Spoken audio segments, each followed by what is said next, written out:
비만 유전자라는 것이 존재한다고 할지라도 내가 어떤 음식을 먹는지, 어떤 식으로 운동을 하는지, 어떻게 생활 환경을 가져가는지에 따라서 이 스위치를 끌 수도 있고 킬 수도 있는 거거든요. 야채와 과일이라고 해서 무조건 좋은 것은 아니고 65세에서 70세 이상 고령이신 분들은 야채를 많이 먹었을 때 심해질 수 있어요. 위장 기능이 약한 분들 같은 경우는 섭취했을 때 오히려 가스가 차고 복부 팽만감을 유발할 수 있거든요. 아침에 좋은 음식은 기본적으로 단백질, 좋은 지방이 들어있는 음식을 많이 드시면 좋습니다. 제가 주로 먹는 음식들을 추천해드리면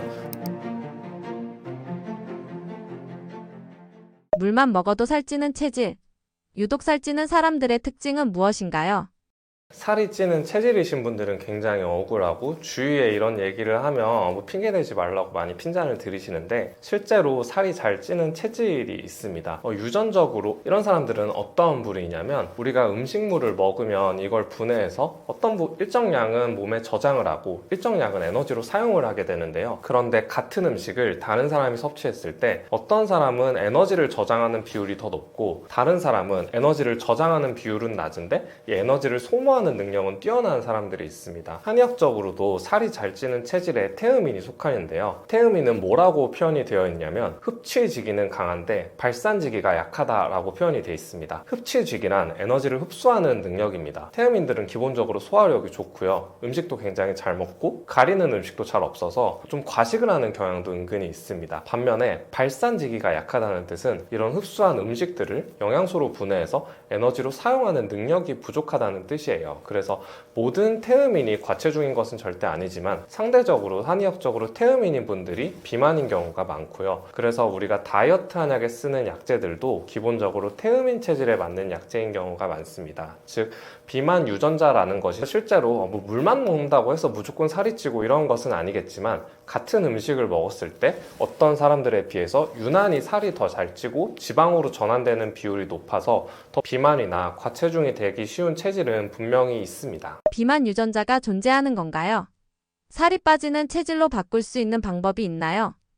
비만 유전자는 기본적으로 실제로 존재합니다. 그리고 이런 비만 유전자 관련한 연구는 예전부터 국내외에서 많이 진행이 됐는데요. 이런 연구들은 대개 어떤 식으로 진행이 되냐 하면 일란성 쌍둥이를 대상으로 진행합니다. 왜냐하면 이 일란성 쌍둥이는 유전자를 같이 공유하고 있기 때문이에요. 그런데 비만 유전자를 가지고 있는 일란성 쌍둥이를 똑같이 조사했을 때 나중에 성인이 돼서 관찰을 해보니 어렸을 때부터 운동을 잘 하지 않고 매일 인스턴트 음식을 먹고 잠도 잘 안 자고 이랬던 쌍둥이와 인스턴트 음식보다는 좋은 탄수화물, 단백질을 먹고 또 활동도 다양하게 하면서 운동을 많이 하고 잠도 잘 자고 이랬던 쌍둥이를 둘이 비교해보면 당연히 체중에서도 차이가 많이 났고요. 이런 단순히 체중이나 비만 문제뿐만 아니라 여기서 이어지는 여러 가지 고지혈증이나 당뇨, 고혈압과 같은 대사질환, 평균 수명까지 차이가 난다는 것을 발견했습니다. 즉 비만 유전자라는 것이 존재한다고 할지라도 이 비만 유전자가 무조건 발현이 되는 것은 아니고요.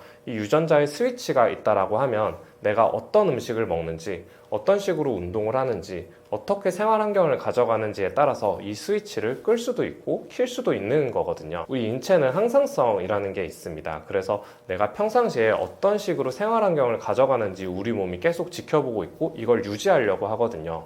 매일 인스턴트를 먹고 운동을 하지 않고 가만히 있는 사람들은 우리 몸은 움직일 필요가 없으니까 굳이 에너지를 쓸 준비를 하지 않아도 되고 에너지를 받아들이면 그냥 저장을 하면 되겠다라고 하니까 점점 살이 찌는 체질로 돼가는 거고요. 이런 행동들이 바로 비만 유전자의 스위치를 계속 켜고 있는 것입니다. 이게 살이 찌는 체질로 돼가는 과정이겠죠.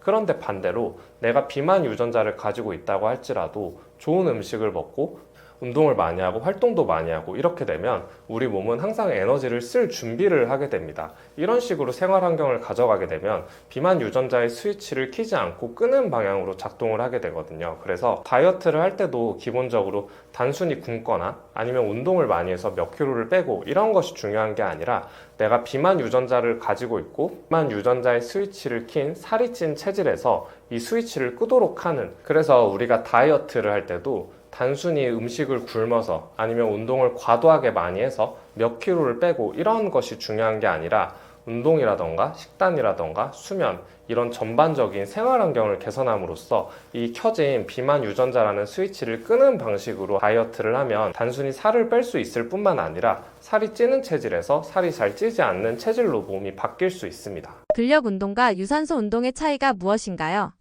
어느 운동이 다이어트에 더 효과적이라고 보시나요? 기본적으로 운동을 할 때 목적이 다르다고 생각을 하시면 좋은데요. 근력 운동과 유산소 운동은 실제로 같은 운동이라고 할지라도 에너지 대사 과정이 다릅니다. 그래서 우리 몸에 작용하는 방식도 다르게 되는데요. 쉽게 표현하면 유산소 운동은 심폐지구력을 기르고 체력을 증진하는 목적이라고 생각을 하시면 좋고요.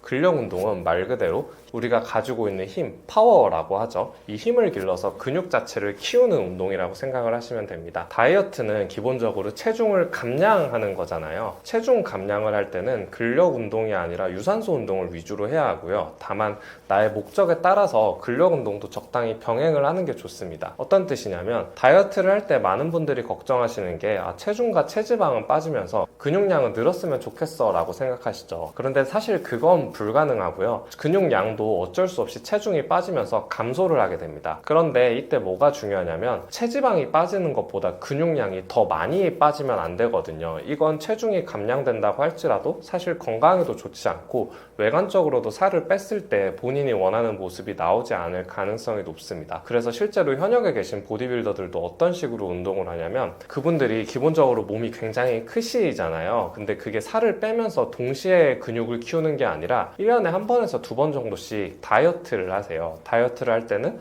체지방과 체중도 빼고 이때 운동을 하시긴 하지만 단백질량도 줄면서 근육량도 약간 빠집니다. 다이어트를 한 다음에 몸을 키우는 벌크업 단계로 들어가게 되거든요. 이때는 탄수화물도 좀 섭취를 많이 하게 되고 단백질도 많이 섭취를 합니다. 그런 다이어트라고 하는 커팅과 그 다음 이제 근육을 키우는 벌크가 계속 반복이 되면서 몸이 점진적으로 커지는 거예요.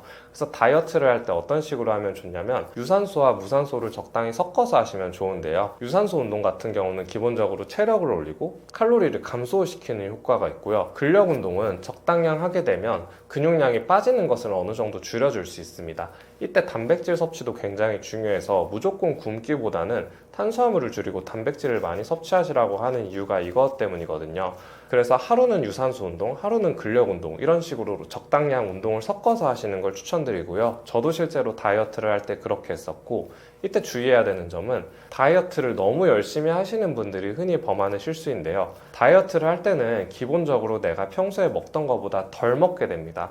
그러니까 몸이 기본적으로 약해질 수밖에 없어요. 그런데 이런 상태에서 무리하게 고중량으로 운동을 하거나 운동량을 과하게 하게 되면 자칫 부상을 입거나 오히려 운동으로 인해서 스트레스가 더 쌓일 수도 있거든요. 다이어트를 하는 중에 하는 운동은 내가 평상시 하는 운동에 비해서 한 70% 정도의 강도로만 실천을 하시면 됩니다.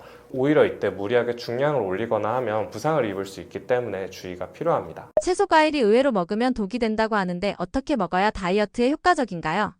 기본적으로 채소와 과일을 섭취하는 이유는 우리가 자연에서 나온 많은 섬유질과 또 항산화 물질, 비타민, 미네랄, 무기질 이런 좋은 성분들을 섭취하기 위해서죠. 그런데 야채와 과일이라고 해서 무조건 좋은 것은 아니고 이것도 사람마다 어느 정도 차이가 있습니다. 일단 첫 번째로 채소 같은 경우는 야채는 일단 무조건 많이 먹으면 좋다는 생각들을 많이 가지고 계신데요.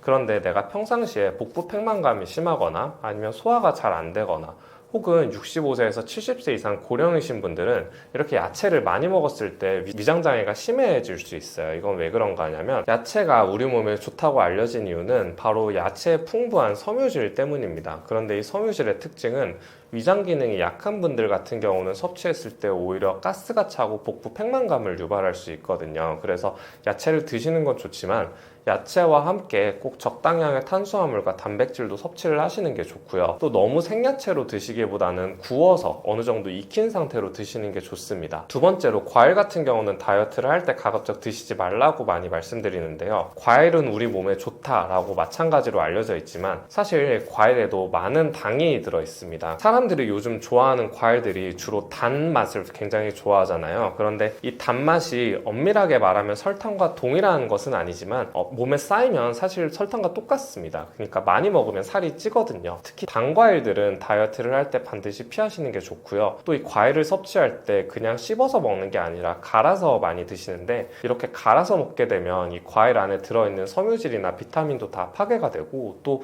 평상시에 먹을 수 있는 양보다 많이 먹게 되거든요. 그래서 다이어트를 할 때 건강을 위해서 아침에 이렇게 과일을 많이 갈아서 드시는 경우를 저도 많이 보게 되는데, 이런 것들이 살이 잘 안 빠지는 주범이 될 수 있기 때문에 꼭 피하시는 게 좋습니다. 갱년기가 되면 살이 찔 수밖에 없다고 하는데 왜 그런 건가요? 갱년기 때 의외로 다이어트 문제 때문에 고생하시는 분들이 많으시죠. 이때는 여러 가지 생리적인 현상이 발생하면서 예전에 비해서 똑같이 음식을 먹는데도 살이 더 찌거나 혹은 다이어트를 하는데도 다이어트가 잘 되지 않거나 이러한 문제들이 많이 발생합니다. 기본적으로 호르몬 변화가 굉장히 크죠. 우리 여성 호르몬인 에스트로겐이 감소하면서 살이 더 잘 찌는 체질로 변화를 하게 되고요. 그 다음으로는 갱년기에 발생하는 여러 가지 상황적인 특성을 고려해 보면 좋은데, 이때는 기본적으로 나이가 들면서 20, 30대에 비해서 기초대사량이 감소하게 됩니다. 기초대사량이란 내가 특별히 어떤 활동이나 에너지를 쓰지 않아도 내가 그냥 가만히 숨만 쉬고 있어도 하루에 소비하는 칼로리예요. 그런데 당연하게도 노화가 진행이 되면 될수록 이런 기초대사량이 감소하는 문제가 있고요. 그 다음으로는 갱년기이신 분들은 굉장히 스트레스도 많고 또 수면 문제도 겪으시는 분들이 많죠. 똑같은 스트레스가 들어와도 예전에 비해서 굉장히 민감하게 받아들이는 경우가 많습니다. 그런데 의외로 스트레스를 많이 받으면 살이 잘 찌게 됩니다. 스트레스를 단기간 많이 받게 되면 살이 빠지게 되는데요. 이게 만성 스트레스로 이어지게 되면 오히려 살이 더 찌게 되고 또 몸도 붓게 되거든요. 이런 기전이 있고, 또 그 다음으로 스트레스로 인해서 잠을 잘 못 자게 되는데, 이런 불면 같은 경우도 살이 더 잘 찌는 체질의 원인이 됩니다. 우리가 잠을 잘 때 10시에서 2시 사이에 자라고 하는 이유가 이때 성장 호르몬이 굉장히 많이 나오기 때문이거든요. 성인이 돼서 키가 다 컸다고 해서 이 성장 호르몬이 의미가 없는 것이 아니고, 이런 성장 호르몬이 체지방을 태우는데 굉장히 강력한 작용을 합니다. 그런데 뭐 밤늦게 자거나 아니면 같이 자는데도 수면의 질이 떨어진다라고 하면 당연히 이런 호르몬의 작용이 감소할 수밖에 없겠죠. 이런 여러 가지 이유로 인해서 갱년기이신 분들이 특히 살을 빼는데 어려움을 많이 겪으시는 것 같습니다. 원장님이 추천하시는 아침 공복에 먹으면 좋은 음식이 있나요? 일단 아침에 제일 먹으면 안 되는 음식은 정제 탄수화물이고요. 정제 탄수화물이라고 하면 여러분들이 많이 드시는 아침에 먹는 빵, 디저트, 토스트 같은 것들에 굉장히 많이 들어있어요.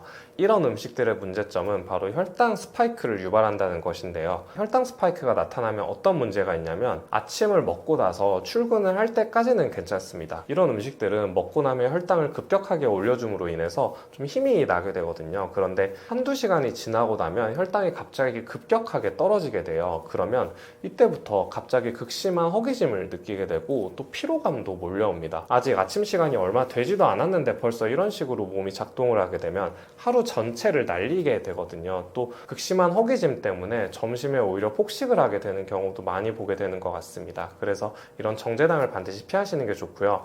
아침에 좋은 음식은 기본적으로 단백질 그리고 좋은 지방이 들어있는 음식을 많이 드시면 좋습니다. 이런 음식들은 굉장히 여러 가지가 있겠죠. 그래서 오늘은 제가 주로 먹는 음식들을 추천해드리면, 제가 오늘도 아침에 먹고 온 음식인데 기본적으로 저는 그릭 요거트를 좀 많이 먹고요. 이런 그릭 요거트는 당이 들어있지 않은 무가당을 먹습니다. 그리고 이 위에 토핑을 하는 것들이 주로 딸기나 블루베리나 라즈베리와 같은 베리류의 과일을 추천드립니다. 제가 과일을 다이어트 할 때 많이 드시지 말라고 많이 말씀드리는데, 베리류 같은 경우는 다른 과일에 비해서 당 함유량은 적으면서 항산화 성분은 굉장히 풍부하거든요. 그래서 다른 과일에 비해서 같은 양을 먹어도 당으로 전환되는 비율이 낮습니다. 그래서 이런 식으로 토핑을 올리게 되고, 오늘 먹은 건 아닌데 평상시에 또 많이 먹는 거는 구운 계란 1개에서 2개 정도나 닭가슴살, 그리고 야채를 먹게 되면 야채를 생으로 먹기보다는 일정량 구워서 좀 많이 먹어요. 그래서 이런 단백질이랑 섬유질, 그 다음 지방이 들어가 있는 음식을 적당히 2~3개 정도 섞어서 복용을 하는 편입니다. 만성염증이 무엇인가요? 스스로 체크할 수 있는 방법이 있나요? 우선 만성염증을 이해하기 위해서는 급성염증과 만성염증을 구분해야 됩니다. 이 분명히 다른 질환이거든요. 급성염증이란 여러분이 흔하게 다쳤을 때 생각하시면 됩니다. 어디를 꽝 부딪혔을 때 이 부위가 누르기만 해도 아프고 퉁퉁 붓는 경험을 다들 한 번씩 해보셨을 텐데요. 이런 것들이 바로 급성염증입니다. 어떤 조직의 손상이 일어나서 이 부위를 방어하기 위한 정상적인 생리적인 작용이고요. 염증이 무조건 나쁜 것이 아니라 이런 염증 과정을 통해서 감염을 막고 면역력을 길러서 손상된 부위를 회복시키는 과정이라고 생각을 하시면 됩니다. 그런데 만성염증은 이런 급성염증과는 조금 다른데요. 며칠 혹은 수주 내에 소실되어야 할 염증이 가라앉지 않고 계속 지속되는 것입니다. 이런 지속되는 경우는 염증을 유발하는 원인이 제거되지 않거나 혹은 어떤 손상에 대해서 면역계가 과도하게 반응을 하면서 염증과 관련된 대식세포나 T세포와 같은 면역물질들이 지속적으로 분비되는 것이거든요. 만성염증은 급성염증과는 좀 다른데요. 급성염증은 빠르면 며칠, 곧 수주 이내 소실되는 것이 정상입니다. 그런데 만성염증은 이런 염증 상태가 소실되지 않고 수주에서 수년간 이어지는 경우를 의미하는데요. 염증을 유발하는 원인이 제거되지 않거나 면역 반응이 과도하게 나타나는 상태, 또는 염증세포와 사이토카인, 활성산소가 과도하게 분비돼서 오히려 염증이 이 부위의 조직을 손상시키고 회복을 방해해서 이어지는 상태를 의미합니다. 이런 만성염증이 유발하는 질환들은 굉장히 다양한데요. 내가 만성염증이 있는지 없는지 알기 위해서는 기본적으로 혈액 검사를 했을 때 염증 수치가 높은지를 통해서 확인을 해볼 수도 있고요. 또 이런 혈액 검사상에서 이상이 없다고 하더라도 전신적으로 만성적인 통증이 있거나 혹은 붓기가 있거나, 또 의외로 비만이신 분들이 복부지방이나 내장지방이 높으신 분들은 이 내장지방 자체가 만성염증을 유발하는 특징이 있습니다. 그래서 이런 것들을 통해서 만성염증 상태에 있는지 유추를 해볼 수 있습니다. 만성염증과 만성피로 관리에는 식습관이 큰 영향을 준다고 하는데 실제로 도움이 되는 음식과 반드시 피해야 할 음식에는 어떤 것들이 있나요? 만성염증과 특히 이와 더불어서 피로가 있으신 분들이 반드시 피해야 하는 음식은 알코올과 카페인인데요. 특히 요즘 사람들이 커피를 거의 안 드시는 분들이 없으시죠. 그리고 커피를 그 자체를 즐기시기도 하지만 대부분은 피로감을 잊기 위해서 드시는 경우가 많습니다. 그런데 이렇게 염증이나 피로 같은 것들을 알코올이나 카페인으로 풀게 되면 이게 사실 염증을 줄이거나 피로를 없애는 게 아니거든요. 일단 만성 염증과 만성 피로가 있으신 분들은 반드시 카페인과 알코올을 줄이셔야 됩니다. 그러니까 커피랑 술을 먹으면 안 돼요. 왜 그런가 하냐면, 예를 들면 우리가 피곤할 때 커피를 많이 드셔서 피로를 카페인으로 많이 극복을 하시는데, 이게 피로가 진짜 없어진 게 아니라 카페인이 피로를 유발하는 물질에 대신 붙어서 피로를 잠깐 잊게 만들어주는 거거든요. 그래서 정작 이 피로가 해소되지 못하고 점점 쌓여가는 것입니다. 그래서 커피로 피로감을 이겨내시는 분들의 특징이 점점 커피를 많이 드셔야 피로감을 없앨 수 있게 되거든요. 또 알코올도 마찬가지인데요. 스트레스를 받거나 아니면 만성 염증 상태이신 분들에게 알코올은 굉장히 치명적일 수 있습니다. 왜냐하면 알코올은 우리 몸에 들어와서 분해되는 과정 속에서 교감신경을 항진시키고요. 또 이 자체가 염증을 유발합니다. 그래서 흔히 술을 마시고 다음날 일어났을 때 얼굴에 뾰루지가 나거나 아니면 위장장애가 있으셨던 경험이 다들 한 번씩 있으실 텐데요. 이런 것들이 바로 일종의 염증 반응입니다. 환자분들이 이런 거에 대해서 의외로 잘 모르셔서, 예를 들면 허리 디스크가 있으신 분들이 술은 마셔도 괜찮나요? 이런 질문들을 많이 하시는데, 허리 디스크라는 질환 자체도 일종의 염증성 질환이거든요. 그래서 술을 마셨을 때 허리가 더 아픈다거나 이런 경험이 분명히 있으실 거예요. 그래서 카페인과 알코올을 반드시 피하시는 게 좋고요. 그래서 내가 만성 염증 상태에 있거나 피로가 있으신 분들은 반드시 카페인과 알코올을 피하시는 게 좋습니다. 부신은 호르몬 균형과 면역을 조절하는 중요한 기관이라고 하는데요. 부신 기능이 떨어질 때 만성피로와 어떤 관련이 있으며 일상에서 어떻게 관리할 수 있나요?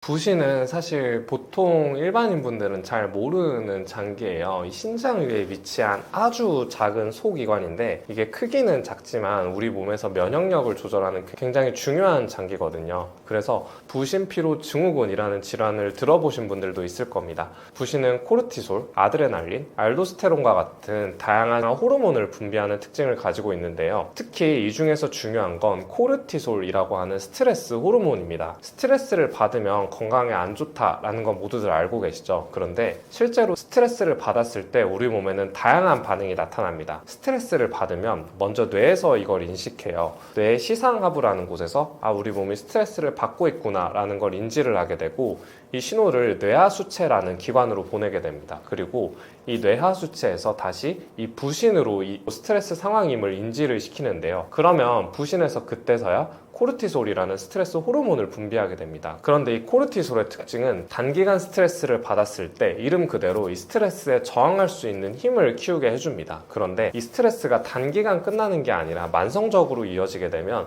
코르티솔의 분비가 이상이 생기게 되거든요.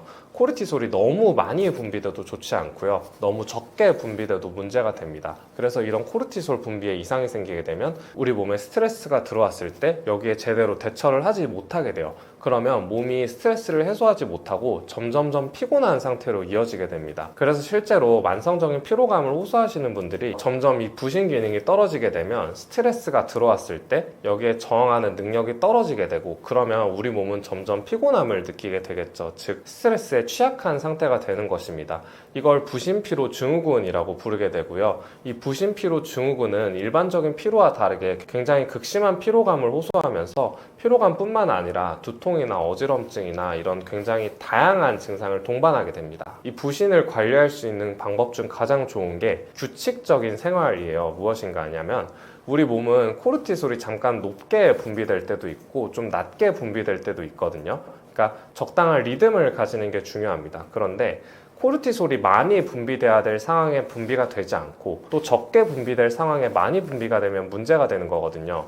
이렇게 되는 이유는 내가 규칙적인 생활 습관을 가져가지 않고, 예를 들면 밤늦게까지 일을 하고 또 아침엔 잔다던가, 혹은 식사 시간이 규칙적이지 못하고 계속 뒤죽박죽 섞여서 먹거나 아니면 밤 늦게 먹거나 이런 식으로 생활을 했을 때 이런 코르티솔 분비에 이상이 생기거든요. 그래서 기본적으로 아침 세끼 먹는 식사 시간, 또 규칙적인 수면 시간, 이런 생활 환경을 규칙적인 리듬을 가져가는 게 부신 기능을 회복하는 데 굉장히 도움이 많이 됩니다. 일반 피로와 만성 피로는 어떻게 구별할 수 있나요?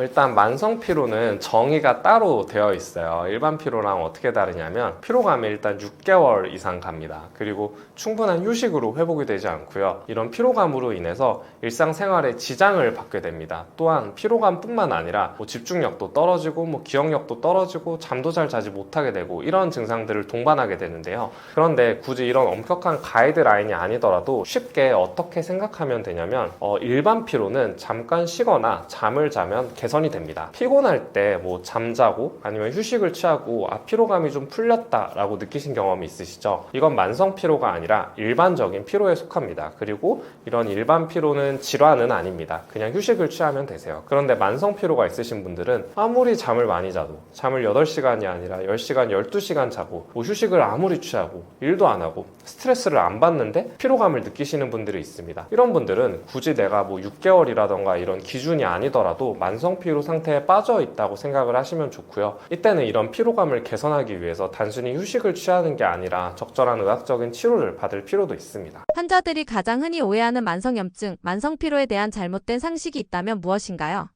첫 번째는 저희 환자분들 중에 특히 많으신데, 이제 염증을 치료하는 약이 소염제잖아요. 그러니까 진통제에 많이 포함이 돼 있거든요. 그리고 실제로 이런 소염제는 복용을 했을 때 염증을 없애는 작용을 하는 게 맞습니다. 그런데 이런 소염제를 먹어야 될 상황은 어떤 상황이냐면 급성염증이에요. 갑자기 어떤 사건으로 인해서 나한테 급성염증이 생겼을 때 이 부위를 단기간 치료하기 위해서 소염제를 먹는 건 괜찮거든요. 그런데 환자분들 중 만성염증이 있으셔서 예를 들면 통증이 아주 심하신 분들이 소염제를 달고 사시는 분들이 있습니다. 이분들은 소염제를 1주, 2주 이렇게 단기간 복용하시는 게 아니라 거의 몇 년 동안 복용하시는 분들도 있으세요. 그런데 환자분들이 잘 모르시는데 이렇게 소염제를 아주 오래 먹게 되면 간독성을 유발할 수도 있고요. 신독성을 유발할 수도 있고 위장장애를 유발할 수도 있거든요. 굉장히 치명적인 부작용이 많습니다. 또 제일 중요한 건 소염제를 먹는다고 해서 만성염증이 해결되지 않는다는 것입니다. 만성염증이 생겼다는 뜻은 이미 염증을 유발하는 원인이 계속 존재하거나 이 염증을 조절하는 면역 조절이 잘 되지 않는다는 뜻이거든요. 그러면 만성염증을 치료하기 위해서는 염증을 유발하는 원인을 없애거나 면역력을 조절하는 치료를 해야 되는데 계속 급성염증에 쓰는 소염제만 드시게 되면 염증은 치료되지 않고 또 오히려 부작용이 나타날 확률만 높아지는 결과를 초래하게 됩니다. 그래서 급성염증이 아닌 만성염증 상태이신 분들은 꼭 소염제가 아니라 다른 생활관리나 치료를 통해서 개선을 하셔야 되고요. 두 번째는 만성 피로가 있으신 분들이 계속 휴식을 취하고 아무것도 하지 않는 것입니다. 제 환자분 중에도 있고, 이런 분들 특징이 오늘 잤는데 피로감이 개선이 안 되니까 며칠 더 자면 괜찮지, 이런 식으로 하시거든요. 그리고 이분들께 제가 오히려 좀 활동을 하고 운동을 해보시라고 권유를 드리는 편인데, 저는 너무 힘이 없고 밥 먹어도 힘이 없고 뭐 밖에도 못 나가겠는데 운동을 어떻게 하나요? 뭐 이런 식으로 말씀을 하세요. 이런 경우는 만성 피로뿐만 아니라 뭐 일정 정도의 우울감이나 무기력감까지 끼고 있는 경우가 많거든요. 이런 경우는 오히려 가만히 있는 것보다 움직이면 덜 피곤한 경우도 있습니다. 이게 실질적으로 내가 기력 저하나 영양결핍으로 인한 피로감이 아니라, 그래서 이분들한테 말씀드리는 게 지금 할 수 있는 것 중에 제일 최악의 선택이 가만히 있는 거라고 말씀드리거든요. 가만히 있고 움직이지 않고 밥 먹을 때만 좀 움직이고 집 밖에 안 나가면 만성 피로는 절대 개선이 되지 않습니다. 오히려 아무리 힘들어도 바깥에 나가서 햇볕도 좀 쐬고 사람들과 대화도 하고 약간의 걷기나 달리기와 같은 강도가 좀 낮은 운동을 하면, 오히려 운동을 할 땐 잠깐 힘들었지만 그런 과정이 끝나고 나면 피로감이 더 개선되기도 하거든요. 그래서 만성 피로가 있으신 분들은 절대 가만히 있는 게 아니라 조금씩 활동을 하시려고 해야 되고, 어떤 치료나 관리도 적극적으로 하려고 하는 게 치료에 도움이 됩니다. 그리고 마지막 세 번째로는 운동을 하시는 분들께 특히 말씀드리고 싶은 건데, 운동을 아예 안 하시는 분들도 문제가 되지만 운동을 너무 많이 하시는 분들도 문제가 됩니다. 운동을 과하게 하면 이 자체가 우리 몸에 스트레스가 되거든요. 운동이 우리 몸에 좋은 기전이 어떻게 되냐면, 운동을 잠깐 하고 나면 우리 몸은 일정 부분의 손상을 받습니다. 몸이 물리적으로 스트레스를 받는 거예요. 그런데 운동을 하고 나서 휴식을 취하는 과정에서 회복을 하게 되고, 이 회복 과정 속에서 근육도 더 키워지고 체력도 길러지고 혈관 건강도 개선이 되는 것이거든요. 그런데 운동을 하고 휴식을 취하지 않고 매일 강도 높게 몸에 자극을 주게 되면 이게 몸이 개선이 되는 게 아니라 몸에 스트레스만 계속 주게 되는 결과가 됩니다. 그래서 운동을 많이 하시는 분들이 피로감이 심하시거나 아니면 만성 염증 상태가 지속된다고 하면, 이때는 운동을 더 할 게 아니라 잠깐 쉬어보시는 것도 도움이 될 수 있어요. 그래서 실제로 제 환자분 중에 20대 환자분이셨고 만성 피로가 있다고 해서 오셨는데, 이분한테 이런저런 얘기를 하다 보니까 이분이 거의 일주일에 7번씩 계속 근력 운동을 2시간씩 하고 계셨던 분이었던 거예요. 그래서 이분은 지금 뭐 다른 치료를 해야 되는 게 아니라 운동을 딱 절반량으로만 줄여보라고 제가 말씀드린 적이 있거든요. 정말 피로감이 그러고 나서 많이 개선이 된 케이스가 있습니다. 근데 이게 상식적으로 당연한 일 같지만 정작 본인은 잘 모르는 경우가 많고, 나는 운동을 계속 하는데 왜 이렇게 피곤하지? 이렇게 생각하시는 분들이 계시거든요. 그래서 혹시 내가 운동을 매일 하고 단 하루도 쉬지 않는 분들이 계시다면 반드시 하루 운동을 했으면 하루는 휴식을 취해보시길 권유드립니다. 최근 주목받는 영양제나 기능성 식품 중에서 만성염증이나 만성피로 개선에 실제로 도움이 되는 것이 있나요?